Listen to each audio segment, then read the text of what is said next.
Jeremiah here. I'm with John Conroy, a lawyer the cannabis community in Canada knows very well, who has been working on the Allard case and has worked on many other cases. John, it's good to have you on the show again. Thanks, Jeremiah. Now, John, there's been a lot of stuff heating up here across Canada with raids on medical marijuana dispensaries. The dispensaries, the local ones that exist in the gray zone, not the LPs. They're still illegal. The cops are going after them. Justin Trudeau has said he supported them in the past. Is there anything that these dispensaries can do to stop the raids or fight back? Well, number one, I don't think it's federal government initiated. We're still sort of trying to find out what things are leading to them. The Nanaimo dispensaries, the allegations anyway, are that they were not following the sort of accepted rules because there's others there that have been left alone. The one in DeRoche, the rumor was that somebody said they were selling shatter, and with the hysteria a few weeks ago about shatter, that may have been what led to that. And then Vernon got letters, but they're all sort of debating what to do, whether to some want to close down and others are going to stay open, and we're talking about a possible court action. So that the dispensaries, I think groups of them are coming together to figure out whether they should either stand firm and run the risk of being having a raid, search and seizure and all the consequences of that, or to temporarily shut down and get the matter into court and have a court rule on it. And the court issue, of course, is we say that dispensaries and clubs are part of reasonable access under Parker. That the government, while they came up with the MMAR, we went to court numerous times over the MMAR in terms of its restrictiveness, and invariably the courts agreed, but the government of the past came back with such restrictive interpretations. Then they bring in the MMPR, and it appears that many of the patients who either weren't continued under the MMAR or have fallen through the cracks because of the rulings, then after their experience with the MMPR, appear to have voted with their feet and gone to the clubs, leading to the demand that fueled the resurgence of all of the dispensaries. So I think at the moment it still looks like individual sorts of things in individual areas. It's certainly not, as I say, I'm told it's not federally driven. And it seems to be, again, mainly RCMP territory, not like Vancouver seems to still be fine, other than, of course, going through the whole bylaw process and who's qualified and who isn't and so on and so forth there.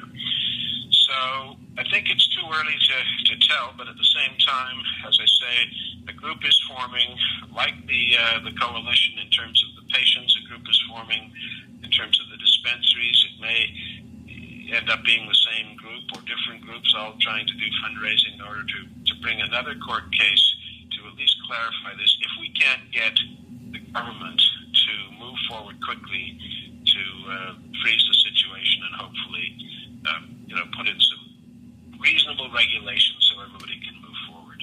Mm-hmm. I mean, our view has been, it's not that complicated to do this. The BC Compassion Club's been around almost 20 years. There haven't been any downside problems from it. The community supports it. So, all we need surely is some amendments to the Excise Act to cover the federal aspects as they have for tobacco and alcohol. Create a Cannabis Control Act federally for other issues, and a Cannabis Control Act provincially. Get the age limit set, maybe some packaging rules, and really, what else do you need? We don't have to be as restrictive, surely, as some of the U.S. states have been, with only 1 ounce or 2 ounces, leading to all kinds of problems between the medical community and the social community in terms of access and so on. Mm-hmm. So John, I was just going to say, it seems that the way it stands now, Justin has said before the election that he did support the Winnipeg dispensary that's in the same sort of gray area as the rest of the dispensaries. But now, once he was elected, the police, when they do these raids, they point out that on the books, these things are still illegal. But yet we have here in Vancouver, for instance, the cops just saying, well, we're not going to go after it because it's not illegal. Where does the power lie? Like, is it that, is it that police are just allowed, in any local jurisdiction to just kind of roll with it on their own discretion? The police have a discretion to enforce the law, and some will interpret it as, there's no licensed dealer permits, there's no provision in the Controlled Drugs and Substances Act for the dispensaries and so on. So they do that strict interpretation. But our analysis obviously takes into account what happened before in terms of the Allard situation and the patients and the attempt to take away their ability to go or have a caregiver do so for them. And so here's another aspect of that. So it falls within a constitutional analysis. The court has said, government, thou must give reasonable access.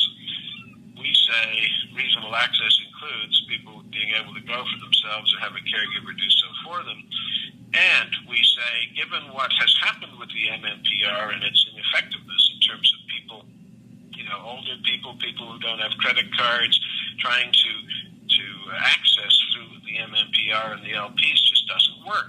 And so it's not reasonable access. So, our analysis is a legal constitutional analysis, which some police will maybe accept and others don't. And that's the problem. That's why we need the government, I think, to step forward and say, look, a moratorium while we sort out the situation, remembering there is a big distinction between people going for themselves or a caregiver doing so and one selling it as medicine to the public. It's been an unregulated, essentially, or self-regulated market up to now.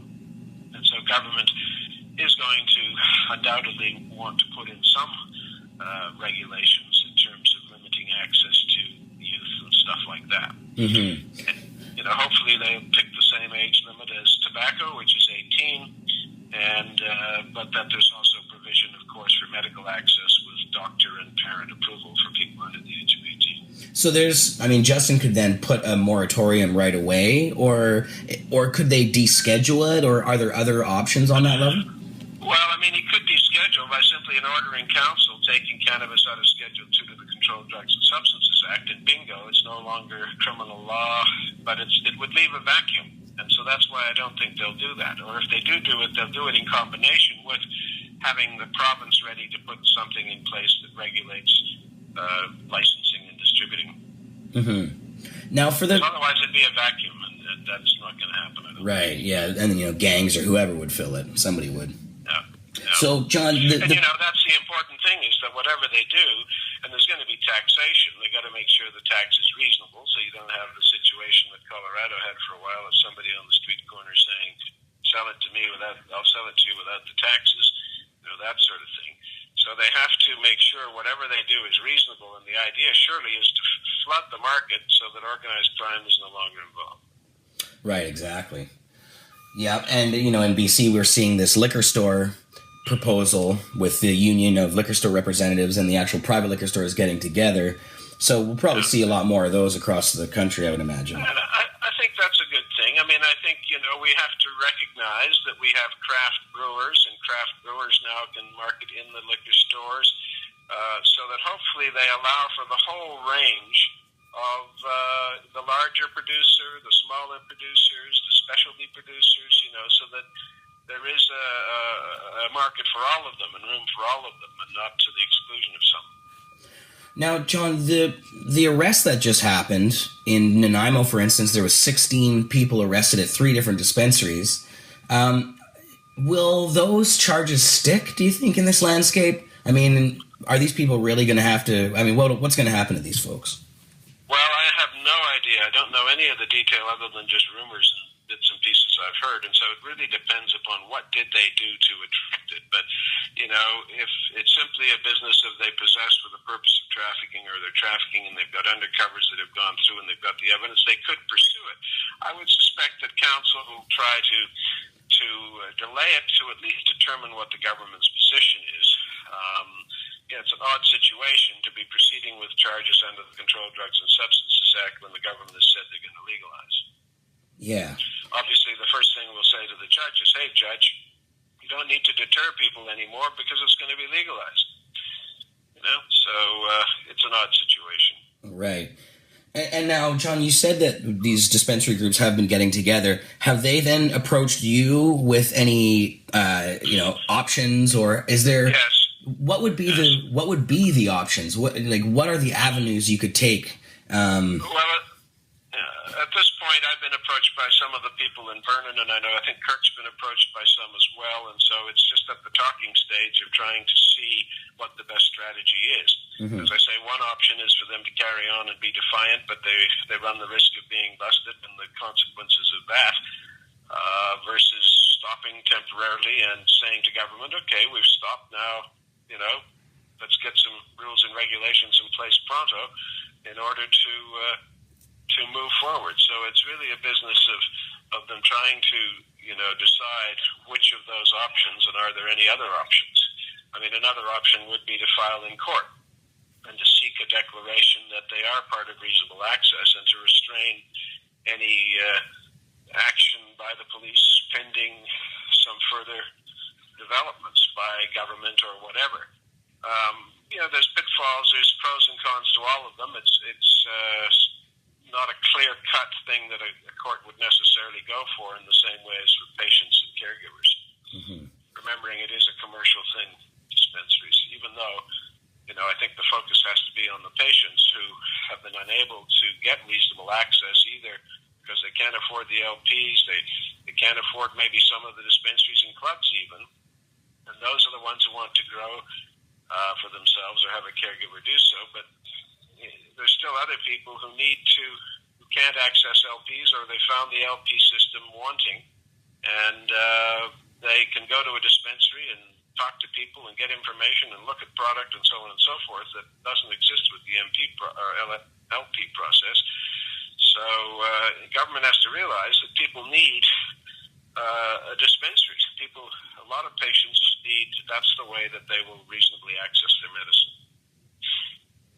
And now there's another sort of twist to the whole situation, because we have, like in the city of Vancouver, we have the city council enacting new bylaws that would basically shut down 80% of the dispensaries if they were enforced.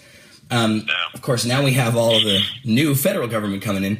Where does that leave the city of Vancouver, really, and some of these dispensary operators? Well, I think it's going to depend to some extent on what powers do the feds keep, what do the provinces say is their jurisdiction, and then inevitably local government has a role to play, and that's what Vancouver's trying to do, is to say our jurisdiction is zoning and uses within the zones. We can't control cannabis or decide whether to make it legal or not, but we can control where it goes and that they have to meet certain standards. And so that's what's going on, and with them spreading that out throughout other municipalities, I think it's a step towards legalization. The sooner they settle these sorts of things, the better. People have to expect that there are going to be rules and regulations, and at the moment it's supposed to be medical, and so people have to try and meet those rules that the city has put down, or seek variance through the Board of Variance in order to be able to continue. Mm-hmm. Dispensaries that are not really medical, that are not asking people for, doctor notes and things like that, can expect that, it isn't, they aren't ready yet to let you do that. As much as we'd like to see that developed, and the sooner the better, you can expect that it's not going to be a free-for-all market, even when legalization comes.